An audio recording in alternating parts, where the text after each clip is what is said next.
This is the Lone Crater YouTube. We hope this video helps. You start by confirming the can is intact and not frozen, and you shake it thoroughly for at least 1 to 2 minutes so pigments mix. Once done, warm the can to room temperature if cold because low temperature thickens paint. Next, remove the cap and visually inspect the nozzle. If you see dried buildup, clear the opening with a straightened pin or needle. Make sure the nozzle stem moves and depresses. If it's stuck, don't force the trigger. Once initial cleaning didn't restore flow, remove the nozzle and soak it in a small cup of appropriate solvent like acetone or lacquer thinner for 5 to 10 minutes to dissolve dried paint.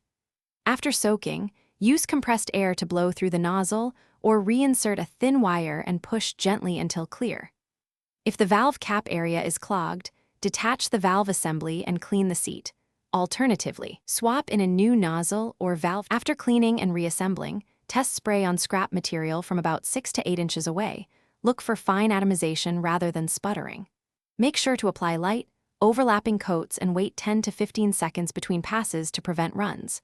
If sputtering or no spray persists, the problem may be a bad valve seal or internal blockage. Replace the can or use a siphon feed adapter to bypass the valve. As a troubleshooting tip, if intermittent spray returns, always replace the nozzle and store upright to prevent future clogs.